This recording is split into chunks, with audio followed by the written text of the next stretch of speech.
1.2 English as an international language. Perhaps the most dramatic development that has taken place in the field of English language teaching in the last 50 years has been the shift in its primary function, from being mainly the native language of nations such as the UK or USA to being mainly a global means of communication. The speakers of English, whose L1 is another language, already vastly outnumber native English speakers, and their numbers continues to grow. For most of its learners, English is therefore no longer a foreign language. That is, one that is owned by a particular other nations or ethnic group, but first and foremost an international language, one that has no particular national owner. Rubte and Sarsiani 2006. This development has brought with it a number of changes in the principles and practice of English language teaching. Task: how many of the people you have spoken to in English recently were in fact native speakers of that language, and how many were native speakers of other languages using English as a means of communication? The answer to this will depend, of course, on where you are living as you read this. But if you are not living in an English speaking country, it is likely that most people you interact with in English are not native speakers. Language standards. A question which many teachers in the previous generations had difficulty in answering was: which of the major varieties of English to teach, British or American? This is no longer a relevant or even an interesting question. The question which needs to be asked is rather which lexical, grammatical, phonological, or orthographical spelling forms are most likely to be understood and used worldwide. These are the ones we should usually be teaching. For example, it is more useful to teach 2 weeks than fortnights, as 2 weeks is more universally used and understood.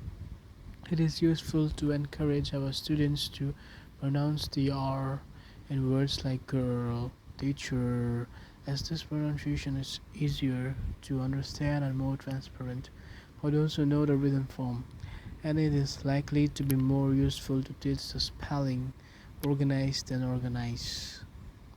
Again, for reasons of transparency, clarity, and general acceptability, the same applies to choices we may need to make in the era of dialect, conventions, style, and so on.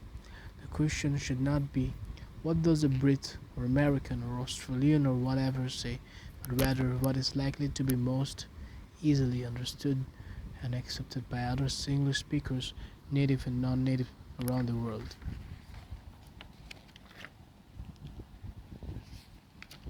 Task: can you think of any other vocabulary or grammatical forms which are specific to the variety of English you might use yourself with friends or family or in your local community, but that you would not use if you were communicating in English in a wider context? The native and non-native English teacher. English teachers who speak the language as an additional rather than as a native language are, as implied above, the majority worldwide. English spoken by such teachers, if they are, as they should be, fully competent and fluent in the language, is also likely to be a better model of international English for their students than any native variety. In addition, the, they have been through the same learning process as their students. They have insights into the kinds of problems that are likely to come up and how to deal with them, and they can function as role models. If I can do it, so can you. This is not to say that native English speakers teachers cannot be effective teachers. Of course they can. point is that they are not necessarily superior to their non-native colleagues. Many teach very successfully in schools and non-English speaking countries of the world. This is my own teaching background and that of many of my native speakers colleagues. They are particularly in demand in some language schools whose students expect to be taught by native speakers and in situations where the language is taught as a preparation for study of or work in an English speaking country. The place of English literature and the culture of English speaking peoples. Methodology books of the 20th century typically talk of the culture of the English speaking peoples as the target culture and assume that reading text in course material should be copied or adapted from authentic texts from English speaking countries. This also has changed. Courses today may include not only text from English speaking countries but also those written in English or translated into it from anywhere in the world, and in most teaching contexts it is inappropriate to talk about a target culture, meaning a native speaker one. Most learners need to become aware of a diverse international, cosmopolitan and set of cultural customs, literature, art forms, and so on, rather than those of a single community. Teaching content. It is therefore more important these days to foster multicultural awareness on the part of our students than to teach them particularly codes of conduct or literary traditions. Piram 1997. We cannot obviously teach them all the cultures of the world.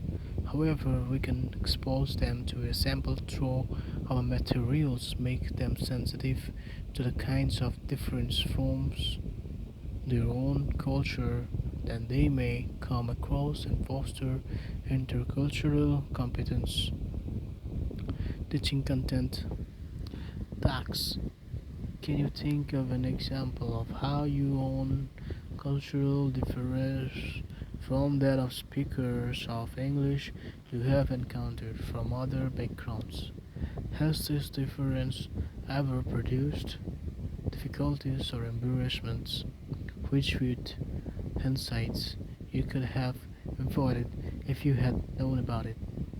The place of L1. It has been taken for granted in the past that the aim of an English course is to make the learners communicate like native speakers. This is for most learners an inaccessible goal, and these days it is not even an appropriate one. Even if the aim is to communicate with, among others, native speakers, this does not necessarily mean trying to be a native speaker oneself. The appropriate model in most cases, as suggested above, is probably the non-native speakers teachers. For most students today, English is a tool, like basic arithmetic or literacy or computer skills and ability they need to master in order to function effectively in today's world. The L1 remains the learner's primary language and the one they identify with. What we as teachers are aiming for is functional English, knowing bilingualism, or in use of the L1 in a classroom. On the contrary, the L1 is likely to play a valuable role in the acquisition of English, and translation, at least at word or sentence level, is a useful ability to be promoted rather than discouraged. Tax. Thinking back to your own school lessons in English or another additional language, do you think the teacher used the L1 enough? Not enough, too much. Thank you.